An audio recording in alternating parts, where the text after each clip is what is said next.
अस्सलाम क्लास। आज हम स्टार्ट करते हैं अपना नेक्स्ट लेक्चर। लास्ट टाइम हमने न्यूक्लियस का इंट्रोडक्शन पढ़ा था, ठीक है। अब हम देखेंगे न्यूक्लियर इन्वेलप को।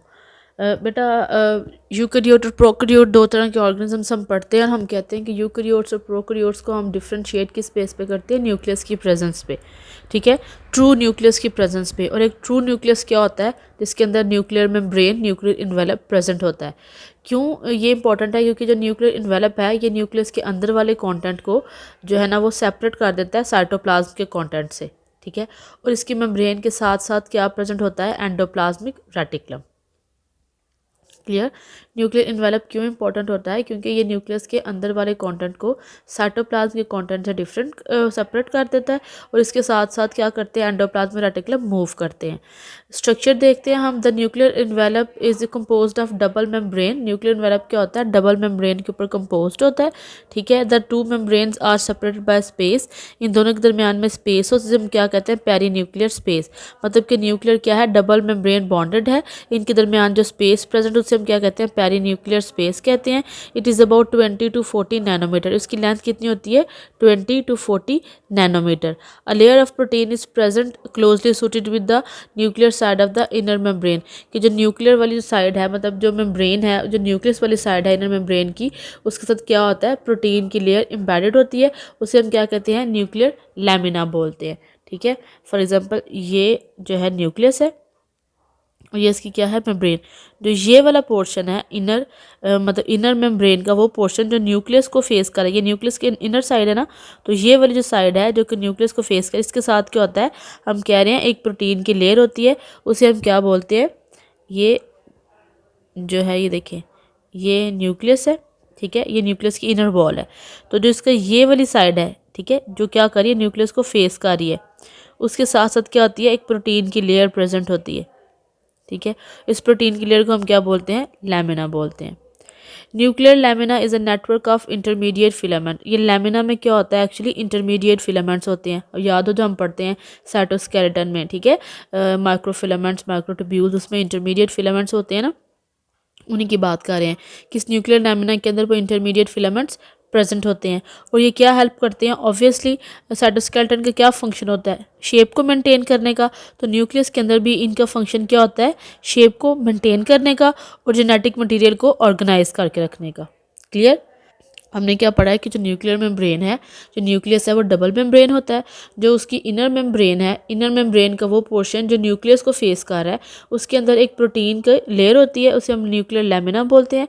न्यूक्लियर लैमिना किससे मिलकर बना हुआ होता है? इंटरमीडिएट फिलामेंट से। और जो इंटरमीडिएट फिलामेंट्स होते हैं, इनका फंक्शन क्या होता है? न्यूक्लियस की शेप को मेनटेन करके रखना, उसकी जेनेटिक मटीरियल को ऑर्गेनाइज करके रखना, ठीक है। और इसका इंपॉर्टेंट रोल किसके अंदर होता है? माइटोसिस और मियोसिस के अंदर, ठीक है। ये जो लैमिना है ये एक्ट करता है as a site of attachment of chromosome, ठीक है।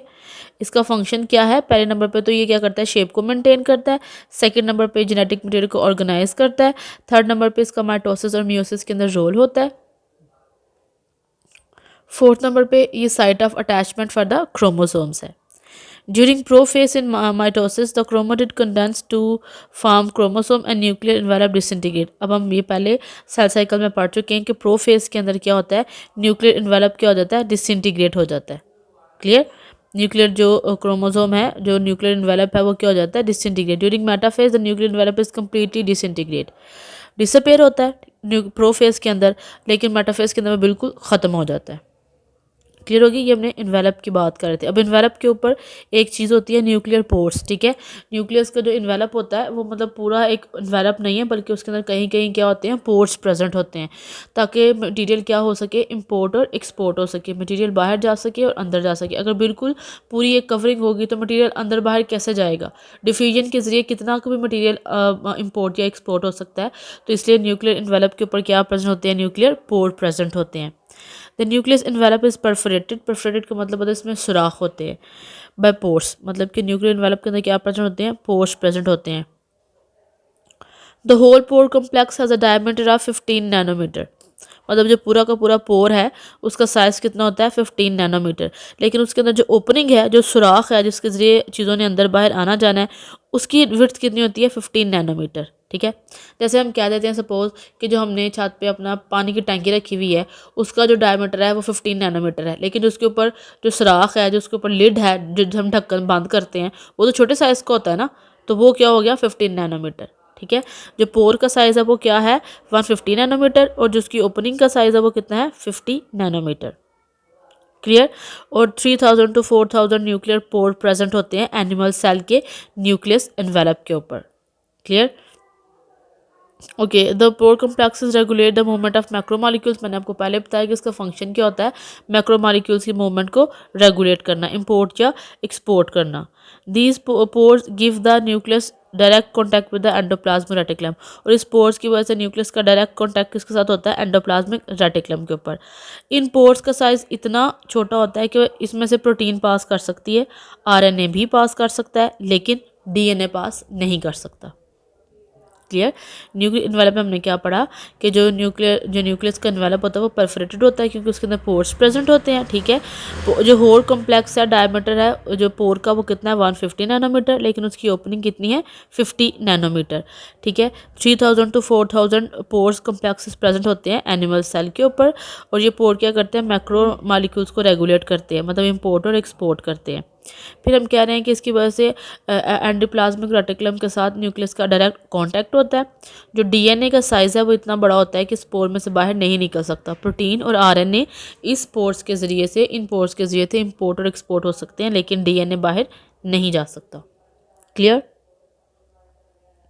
ये अब हम पोर का स्ट्रक्चर देखते हैं। Nuclear pore complex is a cylindrical. ठीक है। ये जो आपको पोर्शन नज़र आ रहा है ये क्या है, सिलेंड्रिकल है। ये देखिए ये सिलेंड्रिकल है, ये पोर है।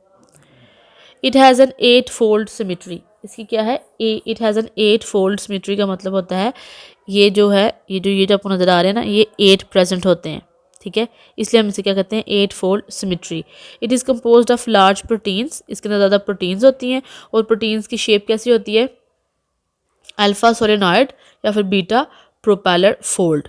ठीक है। या तो क्या होंगी प्रोटीन्स, अल्फा सोलेनॉइड होंगी, या बीटा क्या होंगी, प्रोपेलर होंगी। सोलेनॉइड बेटा बोलते हैं, जैसे हम मैग्नेट को लें ना, एक मैग्नेट को, और उस मैग्नेट को आपको पता है इस शेप का मैग्नेट होता है, यू शेप का मोस्टली मैग्नेट होता है, इस तरह का, इस तरह का मैग्नेट होता है। इस मैग्नेट के ऊपर हम यहाँ पे क्या करें, वायर को लपेटते हैं, तो ये सोलेनॉइड बन जाता है, इट्स कॉल्ड सोलेनॉइड। तो इस तरह का प्रोटीन का स्ट्रक्चर होता है अल्फा सोलेनॉइड। और बीटा प्रोपेलर जो है ना, वो इस तरह का स्ट्रक्चर होता है। जो ये चीज़ नज़र आ रही है ना, ये प्रोपेलर की तरह की होती हैं। हम कह रहे हैं कि न्यूक्लियर कॉम्प्लेक्सेस किससे मिलके बनता है, प्रोटीन से। प्रोटीन क्या हो सकती है, या तो ये वाली अल्फा सोलेनॉइड, या इस तरह से बीटा प्रोपेलर फोल्ड में प्रेजेंट हो सकती हैं। In both cases, in some cases both are present. कुछ केसेस में दोनों ही प्रेजेंट होते हैं। ठीक है। Their protein molecules are annular subunits. क्या होते हैं ये, एन्युलर सब यूनिट्स होते हैं। ये जो सब यूनिट्स आपको यहाँ पे नज़र आ रहे हैं, ये 1 2 3 ये 8 है। ये कटिंग की हुई ना, कट करके आपको सेक्शन दिखाया हुआ है। जितना आपको फ्रंट पे नज़र आ रहा है, इसके सामने भी क्या है, प्रेजेंट होते हैं एनुअल सब यूनिट्स।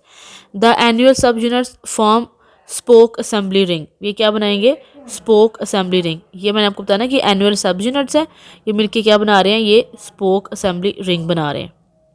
क्लियर। न्यूक्लियर पोर की क्या होती है, 8 फोल्ड सिमेट्री है, 8 फोल्ड सिमेट्री है। प्रोटीन से मिलके बने हुई होती है ये nucleus pour.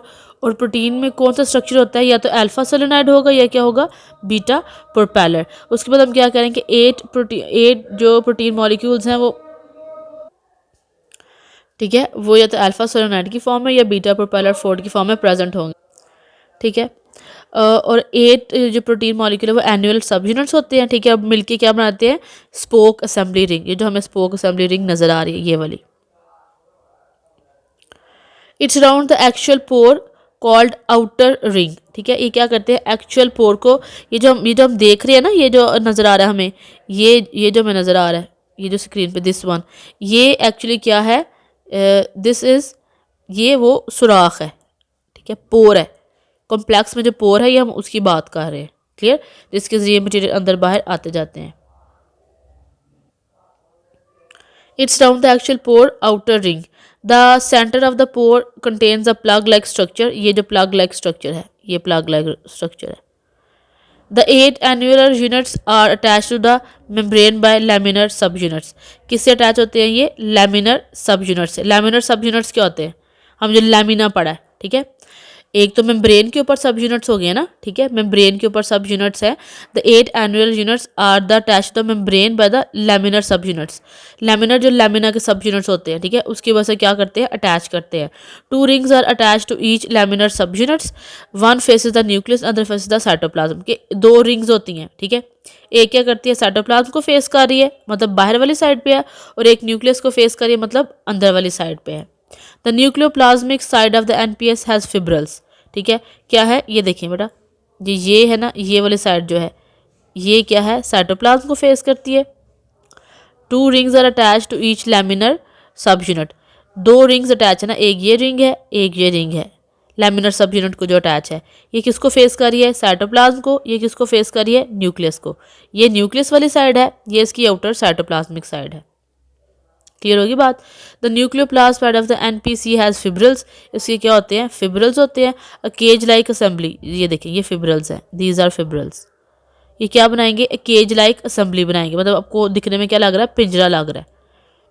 It attach the nucleoplasmic side. ये किस पे प्रेजेंट होते हैं? न्यूक्लियोप्लाज्मिक साइड पे प्रेजेंट होते हैं।